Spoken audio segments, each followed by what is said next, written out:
Welcome back to Golf Xtra. As the negotiations between LIV Golf and the PGA Tour have ground on, the matter of money has only become more prominent. There's the possibility of restitution for PGA players who remain loyal, penalties to LIV players who defected, new ventures like the TGL which could generate additional cash for top players. It's all out there.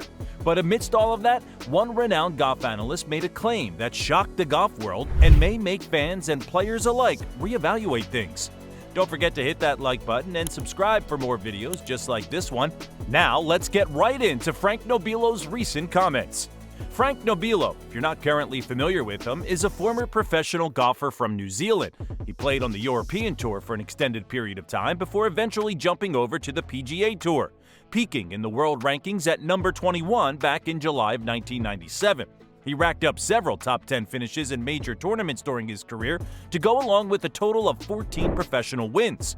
Nowadays, Nobilo is a television analyst, having done so since 2003 on a variety of networks, including the Golf Channel, NBC, and CBS. You may also know him from his work as a commentator in the Rory McIlroy PGA Tour video game. With that background in mind, let's get into the comments that Nobilo made recently. With all of the big LIV contracts that have been thrown around recently in the news, alongside the looming possibility of a merger between the rival Saudi organization and the PGA Tour, money has certainly been a hot topic in recent months. Nobilo didn't hold back with his thoughts on the matter during an appearance on the 5 Clubs podcast in early November 2023, saying about golfers, "We don't rate high enough, as much as it pains me to say. Golfers are overpaid compared to every other sport. No one wants to admit that. They don't want to say it." Nobilo's claim is pretty surprising, but is a bit odd that golf, a sport that at least at the professional level seems second best to major sports like football, soccer, and auto racing, featured 12 athletes in last year's Forbes rankings of the 50 highest paid athletes. It's also notable that this was due in large part to the huge LIV contracts that were doled out to players like Sergio Garcia and Patrick Reed. Nobilo continued his comments with a surprising comparison, saying, "If LIV never came along, we're going to have so many 20 million plus purses, and we don't have the ratings. Well, globally, and I've used this a bunch of times, volleyball worldwide rates higher than golf. I don't see volleyball players racing around in private planes and all sorts of things, so we are in a really weird space."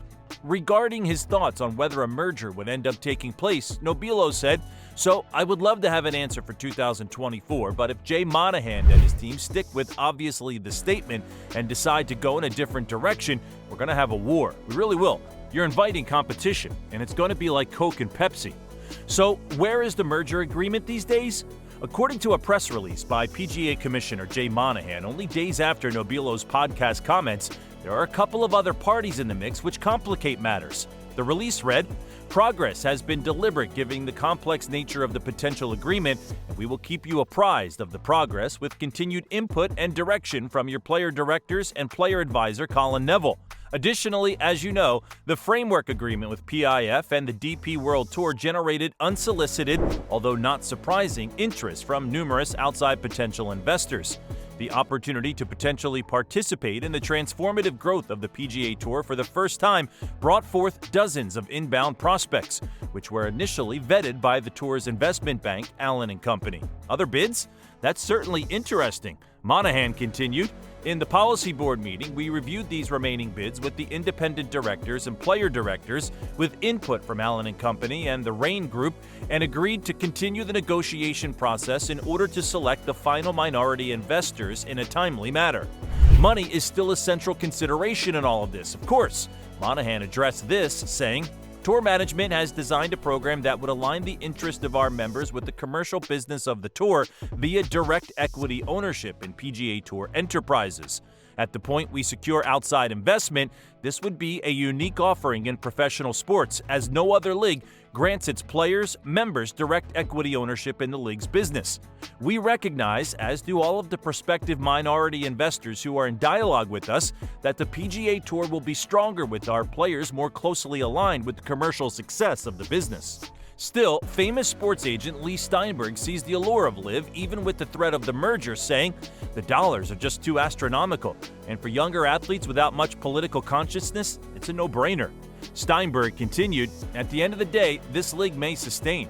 Because the numbers are so astronomical, people may look at it. If I have one life, one career, one earning curve, the Saudis have unlimited resources. A merger would likely cure all ills, as Steinberg says. Memory is short. If that league makes it, then younger people will forget how that happened and all the rest of it." Another anonymous agent commented on the matter as well, saying, "We've seen players lose shirt, hat, and club deals, which doesn't mean as much when you're getting from LIV what Bryson DeChambeau is. Why give up the time and subject yourself to that travel? But when you net it out for taxes and sort out what it could potentially do to you when it comes to your corporate relationships, you're taking, say, $100 million and could be leaving $10 or $12 million on the table for the next 10 years. You don't know if LIV is going to be a thing in 2 years, so what does that math look like? I guess it's all a guess at this point." Nobilo had some more comments on the merger in his podcast appearance, saying about a potential rupture of the framework merger agreement, "And there's nothing amicable. When you go two different ways, it's the best way to put it. And so all the acrimony has come out. If LIV never happened, would the people who have gone talk so poorly of the PGA Tour? I think we all know the answer to that. Does that mean that the PGA Tour is a cookie-cutter clean? Nope, we're not. We never get invited to the mandatory meeting to explain TV, for example, to the players. The players have no idea of the TV product, right? So there's a lot of things that I think the PGA Tour can brush up on too." Outside of LIV issues, Nobilo also had interesting comments on Phil Mickelson, LIV's biggest advocate and someone Nobilo knows well. As he says, "I was at CBS and we called the PGA Championship where Phil won, and I'm like, when you get to be a part of I was at Zozo when Tiger got 82 wins. Phil winning that PGA Championship, it's a well moment. And the way in which he did it, winged foot, Johnny Miller riding off on a white stallion, all those things have been redeemed. Phil had a record that nobody else had, and that Tiger Woods isn't going to have, and I'm like, finally, you're complete in this generation." Still, with this incredible reputation established, Nobilo feels Phil has sullied it by casting his lot with LIV, saying, "And so I look at that Phil as a contemporary as well. I played a lot against him, that I admire his skill and ability, and then I see the statesman role, which is really what it is now, and it's very disastrous. It saddens me. The books that are written, and obviously at the moment we're only hearing the bad stuff about Phil. They're all true, to be honest. I've suffered with Phil, whether it's a President's Cup on the other side and some of the things that I know how he can behave. But I also know that for our own foundation, for example, if we ask for a Masters flag to be signed by Phil and Amy, Mickelson's wife, used to send 2 back, not 1. Sadly, Phil is always going to be, there's dual personalities, and it's a shame. That's the tragic part of it right now. As far as what Phil's reputation and legacy will look like as the future persists, Nobilo said, "I don't think we can answer that question fairly until he hangs the clubs up. We can take that same pragmatic approach to the LIV PGA merger debacle and all of the associated money issues. It'll have to just be a wait and see."